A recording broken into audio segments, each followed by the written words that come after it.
I am writing this under an appreciable mental strain, since by tonight I shall be no more.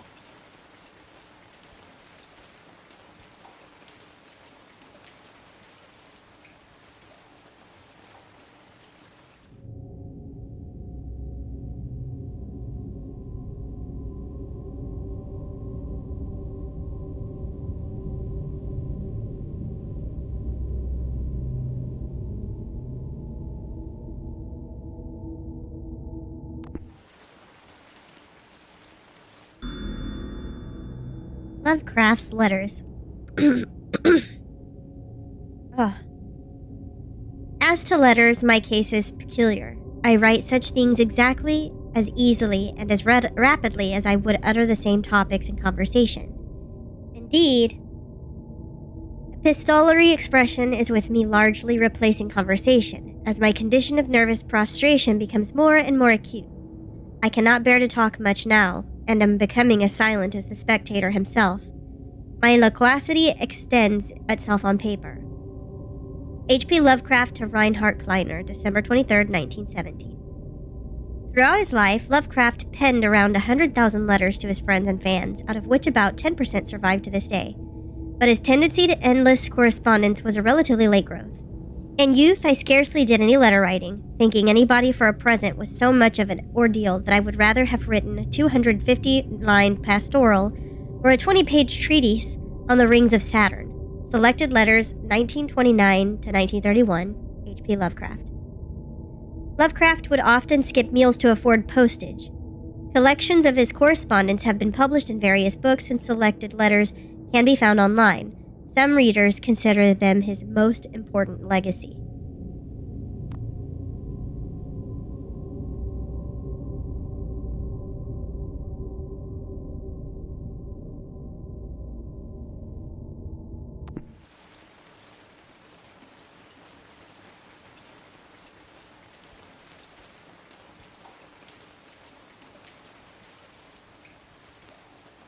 Penniless, and at the end of my supply of the drug which alone makes life endurable, I can bear the torture no longer, and shall cast myself from this garret window into the squalid street below. Shit. It's not that serious, dude. Do not think from my slavery to morphine that I am a weakling or a degenerate.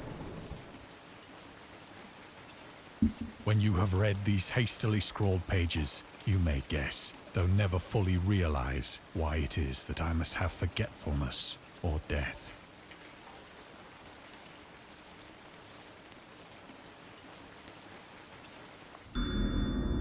Morphine.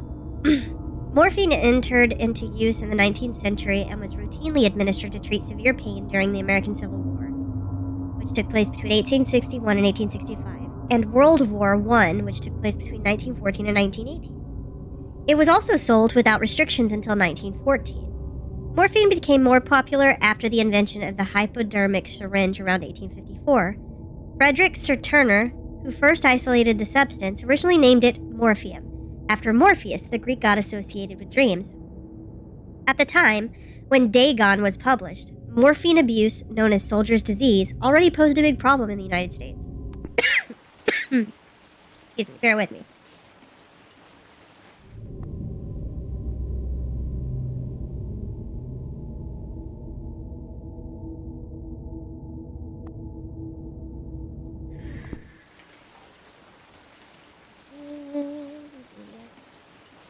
I need to look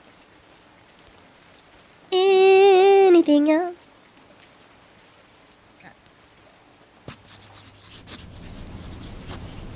It was in one of the most open and least frequented parts of the broad Pacific that the packet of which I was supercargo fell a victim to the German sea raider.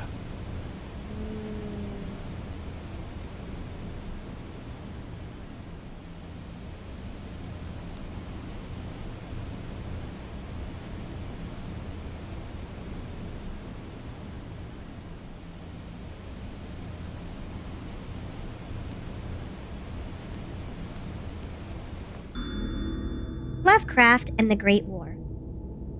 Dagon was written around a month after the United States entered World War I. Lovecraft was actively interested in its course. He composed many poems in which he gave encouragement to soldiers and commented on the events unfolding in Europe. He tried to enlist in the army, which he mentions in one of the letters to Reinhard Kleiner. Some time ago, impressed by my entire uselessness in the world, I resolved to attempt enlistment despite my almost invalid condition. I argued that if I chose a regiment soon to depart for France, my sheer nervous force, which is not inconsiderable, might sustain me till a bullet or piece of shrapnel could more conclusively and effectively dispose of me. Letters to Reinhard Kleiner, H.P. Lovecraft. But even though he passed the physical exam, his mother prevented him from going to the war. She has threatened to go to any lengths, legal or otherwise, if I do not reveal all the ills which unfit me for the army. I am Providence, the life and times of H.P. Lovecraft, S.T. Joshi.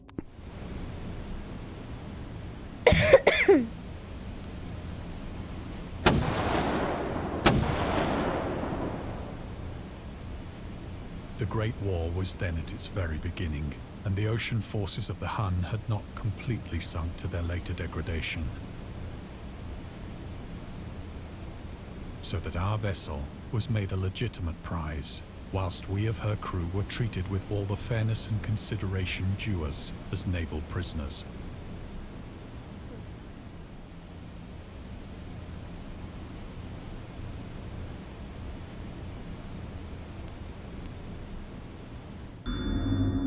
The Huns.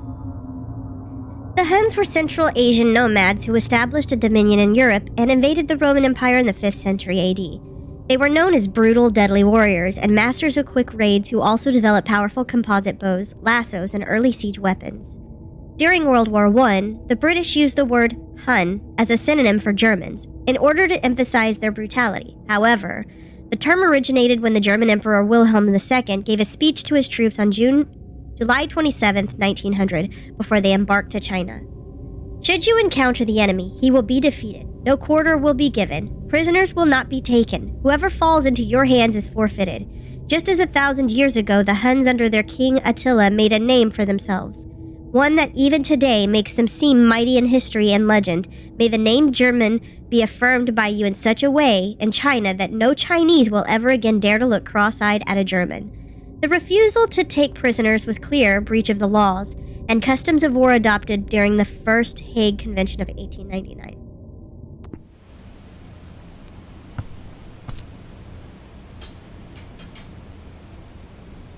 So liberal, indeed, was the discipline of our captors that 5 days after we were taken, I managed to escape alone in a small boat with water and provisions for a good length of time.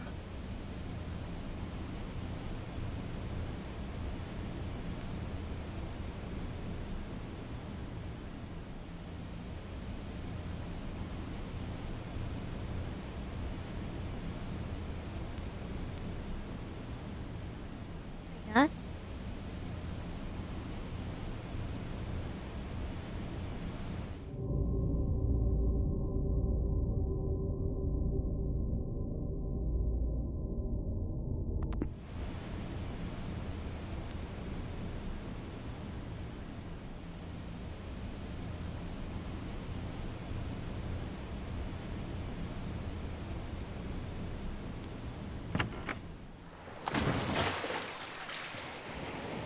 When I finally found myself adrift and free, I had but little idea of my surroundings. Never a competent navigator, I could only guess vaguely by the sun and stars that I was somewhat south of the equator. Of the longitude, I knew nothing, and no island or coastline was in sight.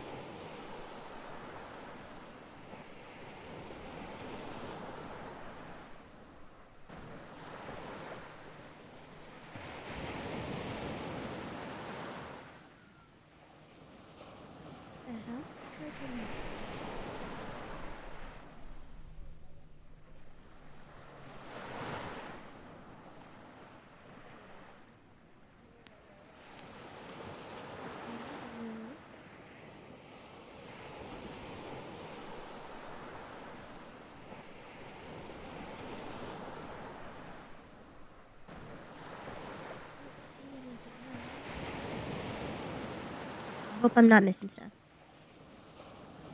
The weather kept fair, and for uncounted days I drifted aimlessly beneath the scorching sun, waiting either for some passing ship or to be cast on the shores of some habitable land.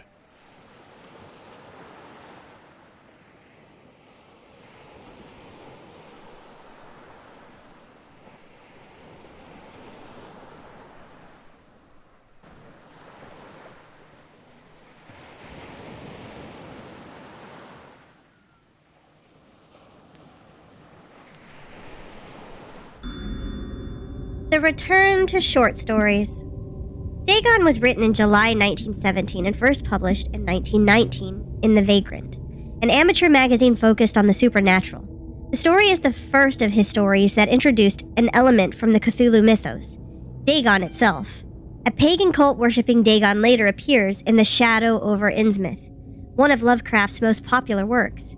1917 is also the year when he wrote The Tomb, a story about Jervis Dudley, a daydreamer who discovers a mysterious mausoleum in the woods by his house and becomes obsessed with it. These two works marked Lovecraft's return to short story writing after he burned most of his attempts at the genre 9 years prior and decided to concentrate on poetry. Lovecraft stated that it was his friend, William Paul Cook, a literary publisher and critic, who convinced him to start writing weird fiction again.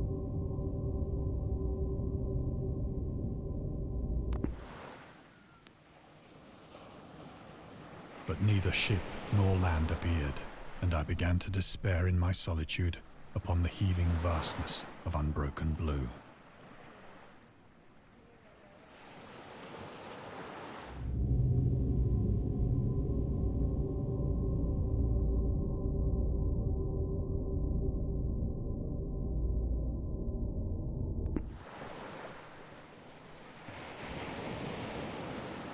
The change happened whilst I slept.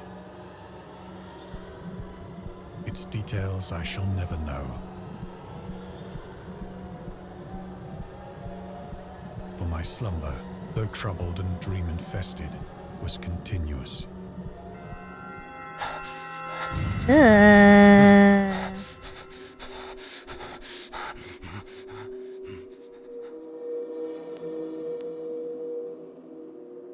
Anything else?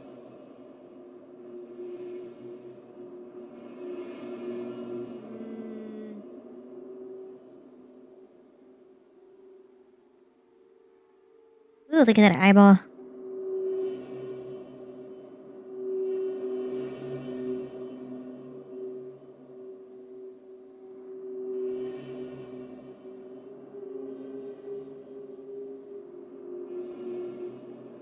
Eyeball's creepy. When at last I awoke, it was to discover myself half sucked into a slimy expanse of hellish black mire, which extended about me in monotonous undulations as far as I could see, and in which my boat lay grounded some distance away. Though one might well imagine that my first sensation would be of wonder at so prodigious and unexpected a transformation of scenery, I was in reality more horrified than astonished. For there was in the air, and in the rotting soil, a sinister quality which chilled me to the very core. The region was putrid with the carcasses of decaying fish, and of other, less describable things which I saw protruding from the nasty mud of the unending plain.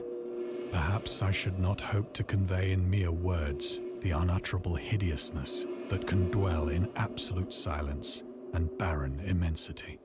There was nothing within hearing, and nothing in sight, save a vast reach of black slime. Yet the very completeness of the stillness and the homogeneity of the landscape oppressed me with a nauseating fear. The sun was blazing down from a sky which seemed to me almost black in its cloudless cruelty, as though reflecting the inky marsh beneath my feet.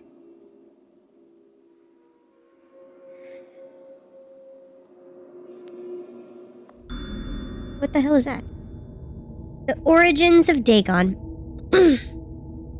Dagon seems to be inspired by Fishhead, a short novel by Irvin S. Cobb about unnatural affinities between a hybrid idiot and the strange fish of an isolated lake. Supernatural horror and literature H.P. Lovecraft, and Lovecraft's dream about a strange island emerging from the ocean and him crawling in the ooze that covered its surface. I dreamed that whole hideous crawl and can yet feel the ooze sucking me down. In defense of Dagon, H.P. Lovecraft. Lovecraft's interest in the topic stemmed from his aversion to fish and sea smells. In his own words, "I have hated fish and feared the sea and everything connected with it since I was 2 years old. But I cannot recall what earlier experience gave me such profound and lasting aversion to the sea and seafood." The Dweller in Darkness, Lovecraft, 1927, Donald Wandry.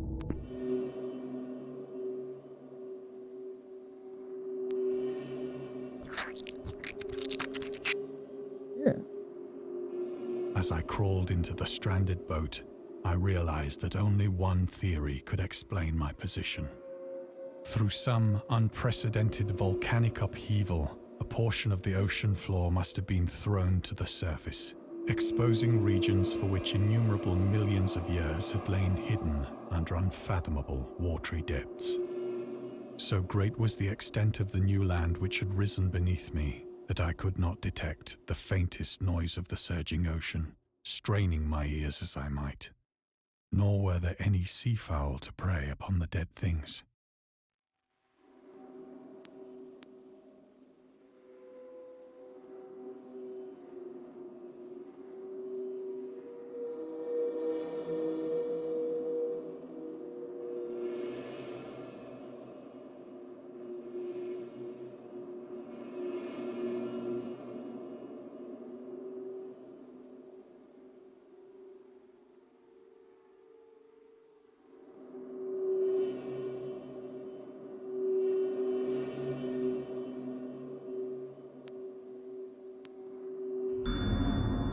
The Mystery of Volcanic Islands.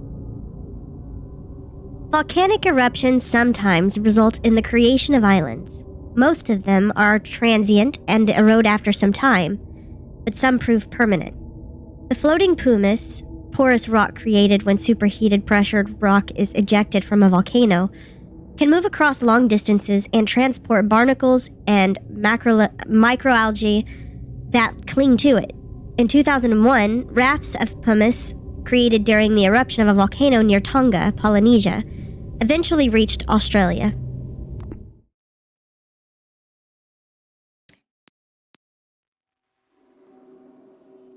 For several hours I sat thinking or brooding in the boat, which lay upon its side and afforded a slight shade as the sun moved across the heavens.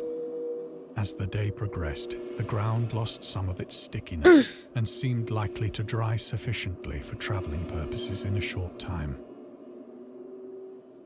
That night I slept but little, and the next day I made for myself a pack containing food and water, preparatory to an overland journey in search of the vanished sea and possible rescue.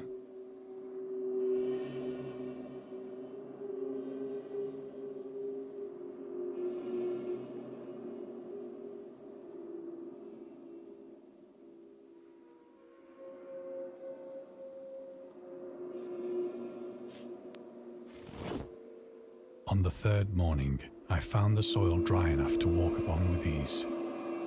The odor of the fish was maddening, but I was too much concerned with graver things to mind so slight an evil, and set out boldly for an unknown goal.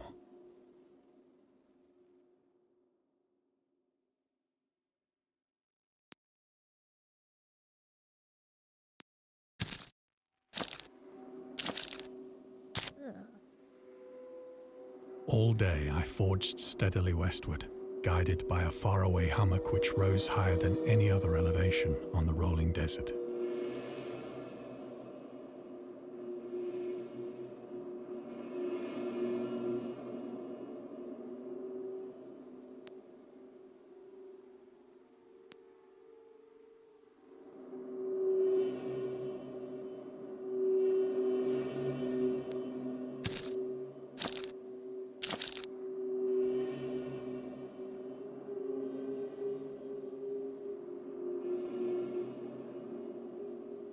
Yeah, as well.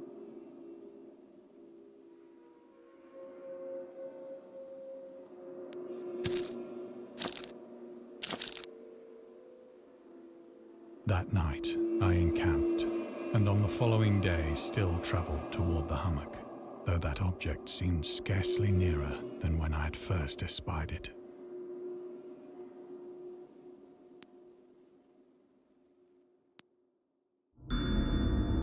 The horrors of the ocean.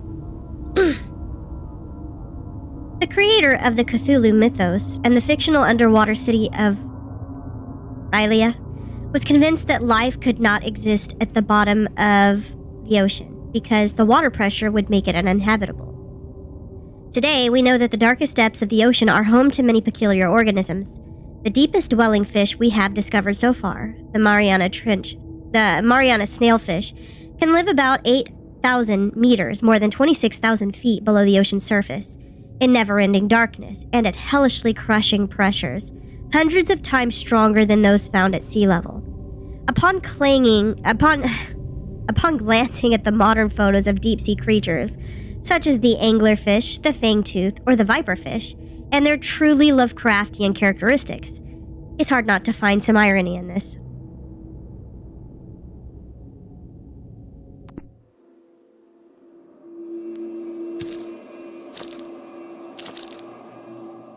It's true. It's very true. By the fourth evening, I attained the base of the mound, which turned out to be much higher than it had appeared from a distance. An intervening valley setting it out in sharper relief from the general surface. Too weary to ascend, I slept in the shadow of the hill. Hopefully somewhere dry. I know not why my dreams were so wild that night. But ere the waning and fantastically gibbous moon had risen far above the eastern plain, I was awake in a cold perspiration, determined to sleep no more. Such visions as I had experienced were too much for me to endure again. And in the glow of the moon I saw how unwise I had been to travel by day. Without the glare of the parching sun, my journey would have cost me less energy. Indeed, I now felt quite able to perform the ascent which had deterred me at sunset. Picking up my pack, I started for the crest of the eminence.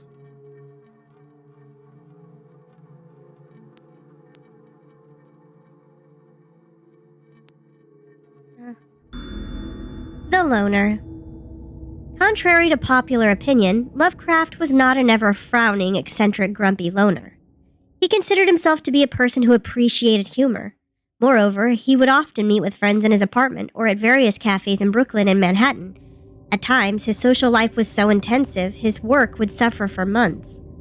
There was a point when he finally decided he needed to put an end to daily meetings and loitering in New York cafeterias and resorted to hiding at home and reading with the main room light turned off, pretending he wasn't there whenever a friend knocked on his door.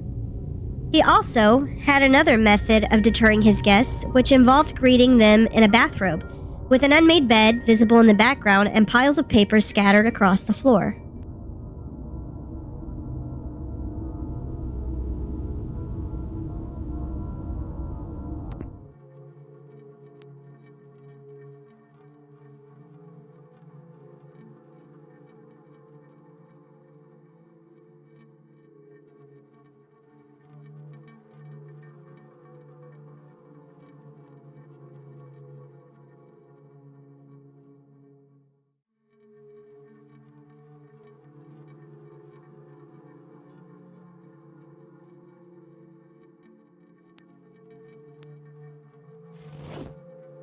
I have said that the unbroken monotony of the rolling plain was a source of vague horror to me.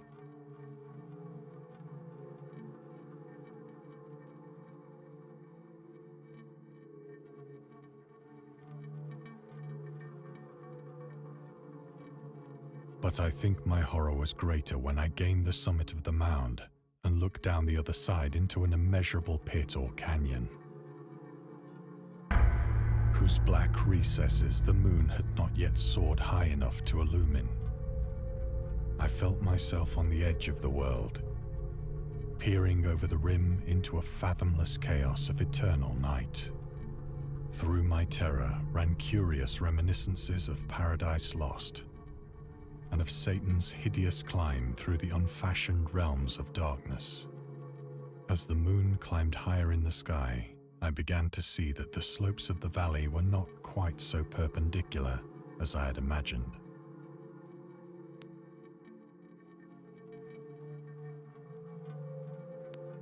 Ledges and outcroppings of rock afforded fairly easy footholds for a descent, whilst after a drop of only a few hundred feet, the declivity became very gradual.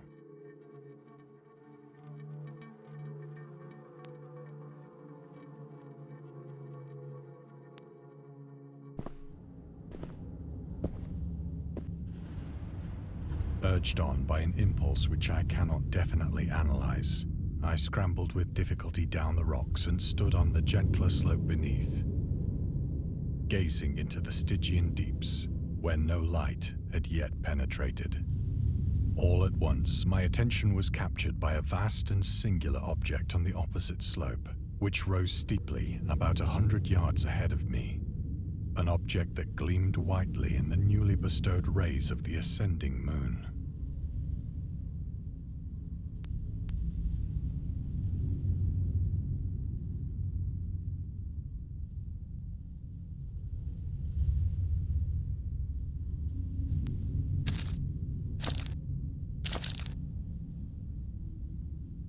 That it was merely a gigantic piece of stone, I soon assured myself. But I was conscious of a distinct impression that its contour and position were not altogether the work of nature. A closer scrutiny filled me with sensations I cannot express.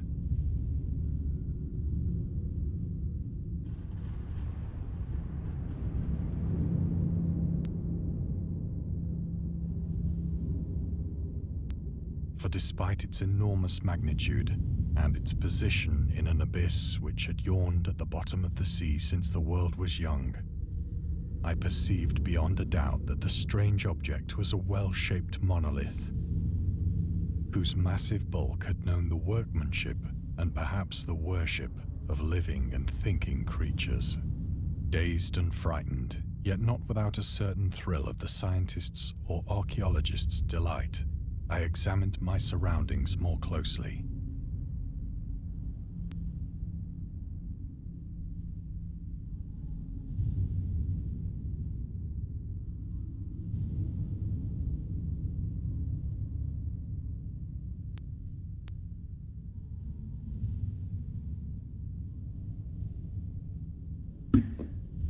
I have seen this same rock several times because even though I've moved forward, that rock never moves.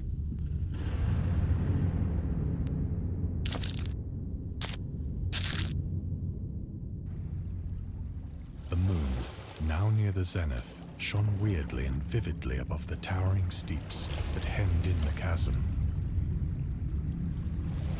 and revealed the fact that a far-flung body of water flowed at the bottom, winding out of sight in both directions and almost lapping my feet as I stood on the slope.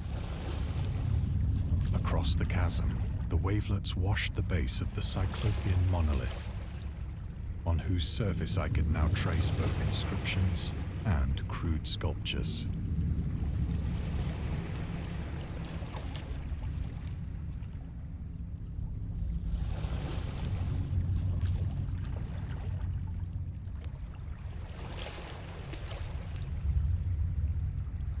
The writing was in a system of hieroglyphics unknown to me and unlike anything I'd ever seen in books, consisting for the most part of conventionalized aquatic symbols such as fishes, eels, octopi, crustaceans, mollusks, whales, and the like. Several characters obviously represented marine things which are unknown to the modern world, but whose decomposing forms I had observed on the ocean-risen plain. It was the pictorial carving, however, that did most to hold me spellbound.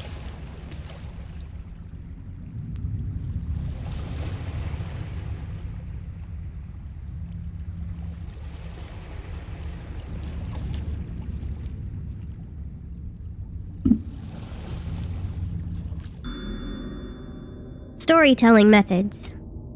Dagon contains many themes and storytelling methods that Lovecraft developed in his later works, such as telling the story through carvings at the Mountains of Madness, the Nameless City, journals and characters' notes in the shadow of Out of Time, the Haunter of the Dark, islands emerging from the ocean in the Call of Cthulhu, or fictional beings and deities based on real events and mythologies, Migo and the Whisperer in Darkness. It's also considered the origin of the popular Cthulhu mythos. Some of Lovecraft's other stories also conclude in a manner similar to Dagon, but let's skip the details in order not to spoil the ending.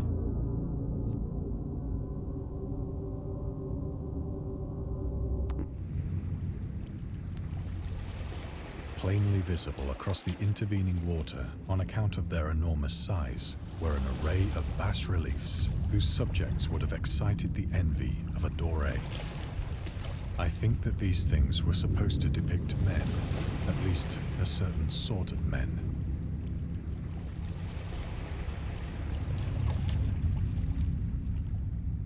Though the creatures were shown disporting like fishes in the waters of some marine grotto,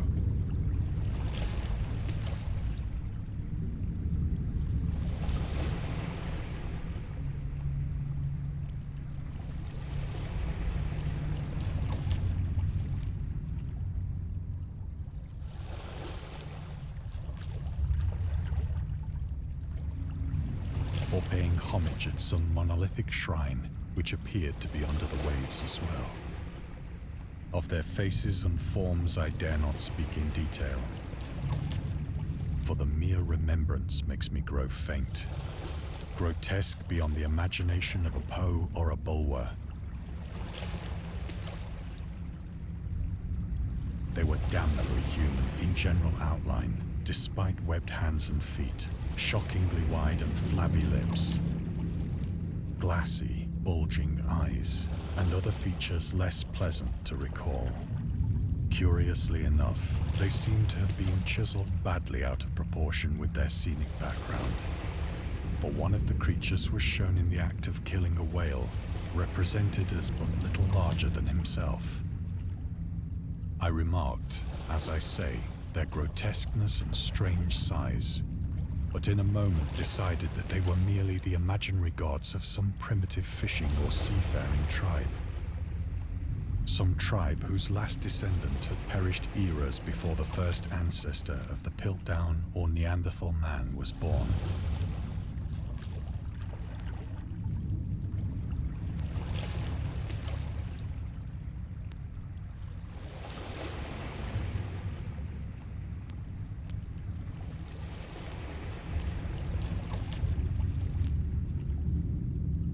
Awestruck at this unexpected glimpse into a past beyond the conception of the most daring anthropologist, I stood musing whilst the moon cast queer reflections on the silent channel before me.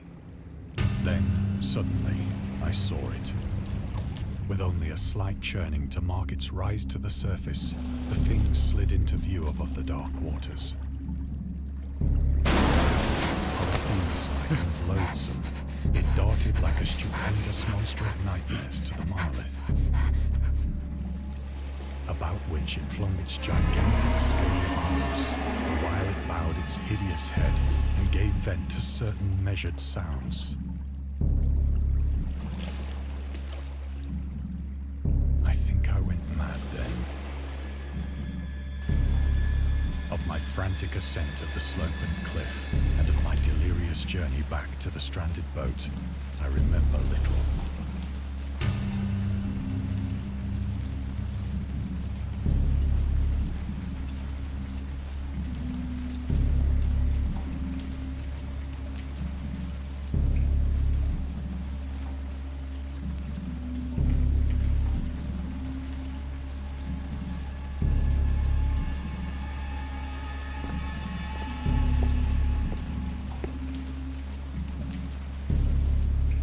I sang a great deal and laughed oddly when I was unable to sing.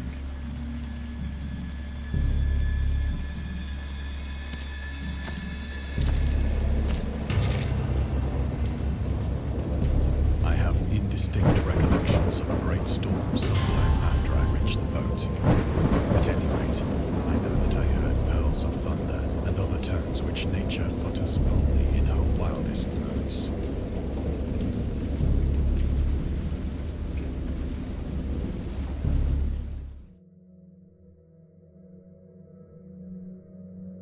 When I came out of the shadows, I was in a San Francisco hospital, brought thither by the captain of the American ship which had picked up my boat in mid-ocean. In my delirium, I had said much, but found that my words had been given scant attention. Of any land upheaval in the Pacific, my rescuers knew nothing, nor did I deem it necessary to insist upon a thing which I knew they could not believe.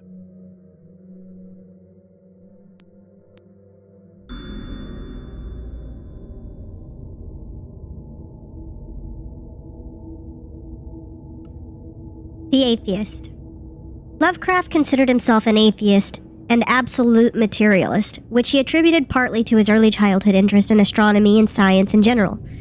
In his own words, "I am indeed an absolute materialist so far as actual belief goes, with not a shred of credence in any form of supernaturalism, religion, spiritualism, transcendentalism, metempsychosis, or immortality. All I say is that I think it is damned unlikely that anything like a central cosmic will, a spirit world, or an eternal survival of personality exist. They are the most preposterous and unjustified of all the guesses which can be made about the universe, and I am not enough of a hair splitter to pretend that I don't regard them as errant and negligible moonshine.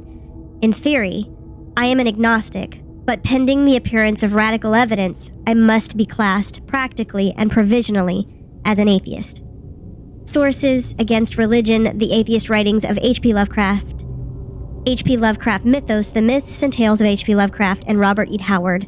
H.P. Lovecraft, Robert E. Howard.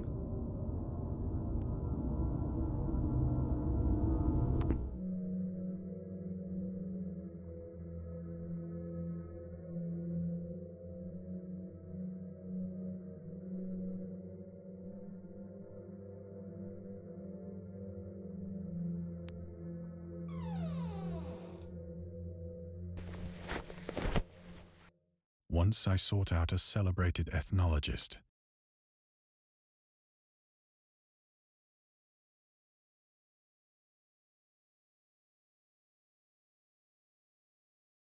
And amused him with peculiar questions regarding the ancient Philistine legend of Dagon, the fish god.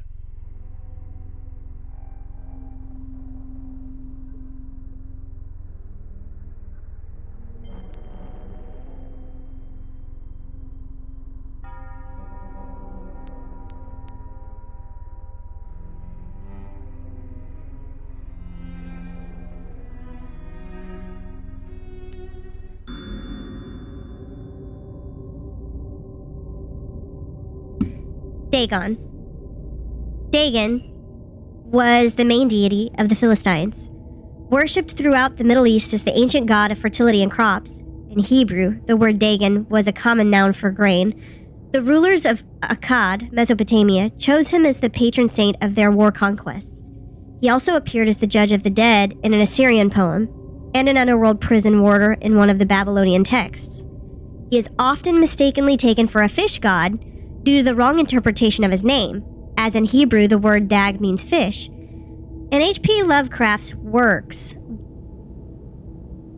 Dagon is an underwater deity ruling over the deep ones, a humanoid race with fish traits that resides in the oceans. He is worshipped by a secret cult called the Esoteric Order of Dagon.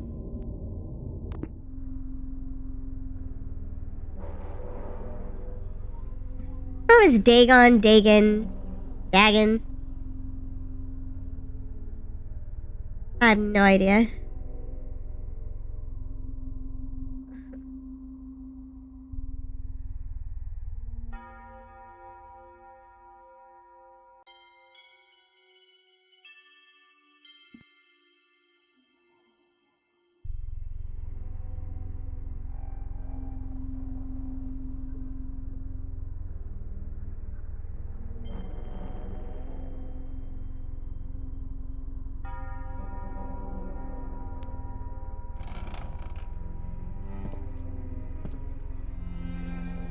But soon perceiving that he was hopelessly conventional, I did not press my inquiries.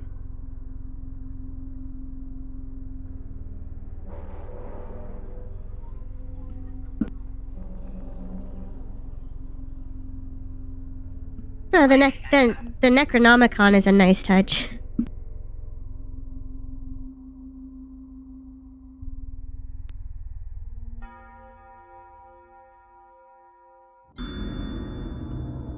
August Derleth and the Cthulhu Mythos. August Derleth was an American writer and anthologist. He also befriended Lovecraft and published many of his works throughout his company, Arkham House. Although he greatly contributed to the popularization of the author's works after his death, he is surrounded by numerous controversies. One of his most questionable decisions involved introducing the good versus evil doctrine. Derleth was a devout Catholic. To the Cthulhu mythos, which contrasted with Lovecraft's view of the world and his approach to cosmic horror. As a result, the author's works are often misunderstood and misrepresented in today's culture. It is also worth noting that Lovecraft was never really interested in creating a mythology, and the term Cthulhu mythos was coined by Derleth after the author left the mortal plane.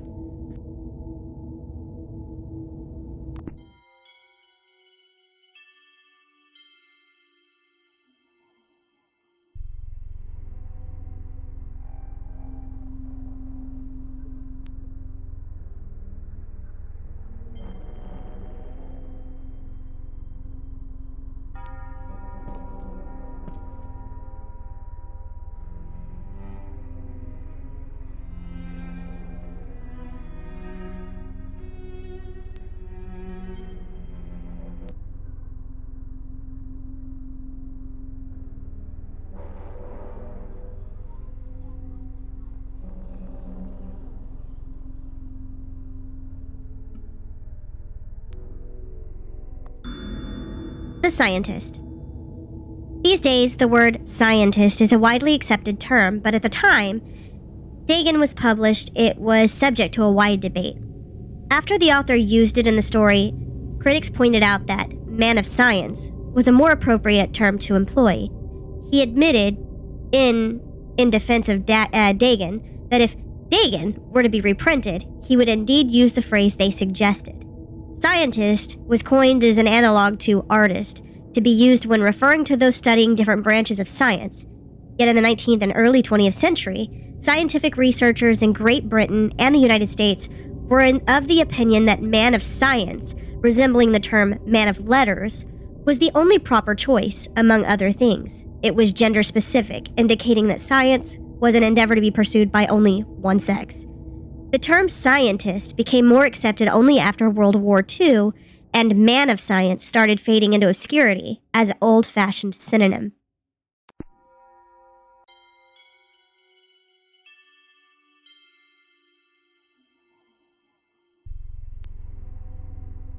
Is there anything else to investigate here?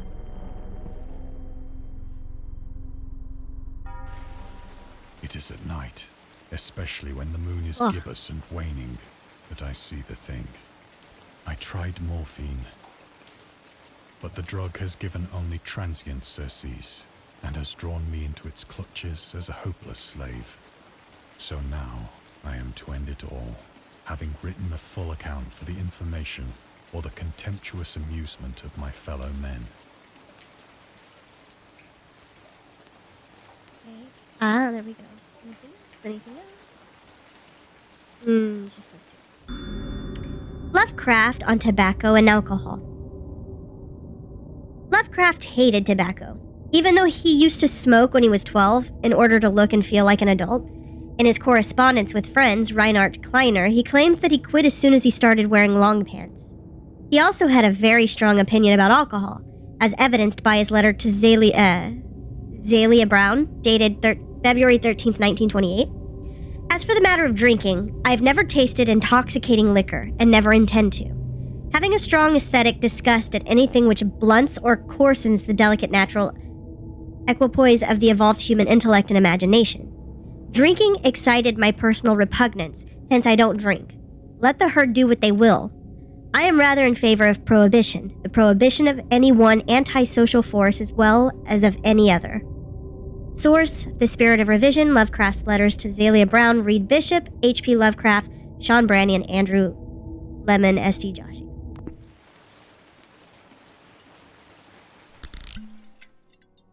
Often, I ask myself if it could not all have been a pure phantasm. A mere freak of fever as I lay sun-stricken and raving in the open boat after my escape from the German man-of-war. This I ask myself, but ever does there come before me a hideously vivid vision in reply. I cannot think of the deep sea without shuddering at the nameless things that may at this very moment be crawling and floundering on its slimy bed, worshipping their ancient stone idols and carving their own detestable likenesses on submarine obelisks of water-soaked granite. I dream of a day when they may rise above the billows to drag down into their reeking talons the remnants of puny, war-exhausted mankind. Of a day when the land shall sink and the dark ocean shall ascend amidst universal pandemonium.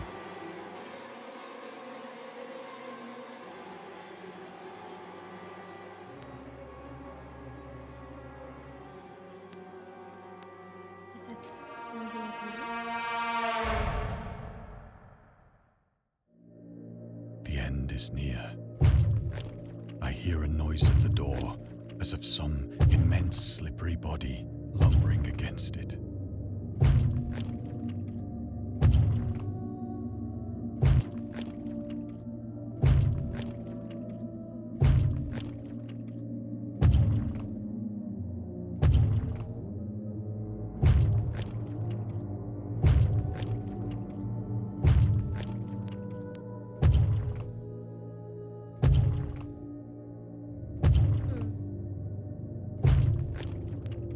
It shall not find me.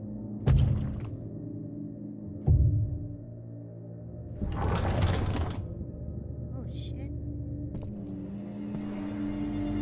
God, that hand!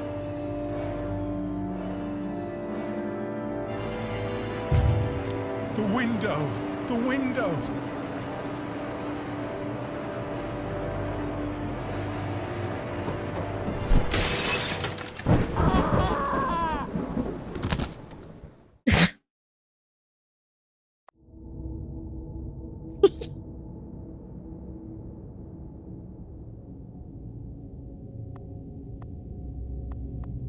Well, that was interesting.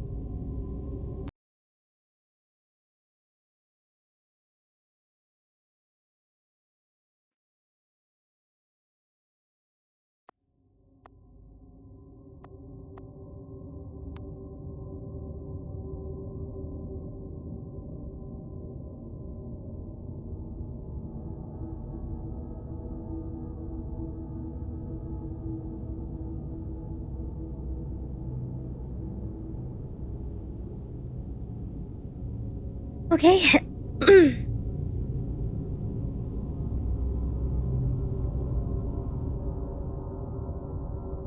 Thanks for watching me play Dagon.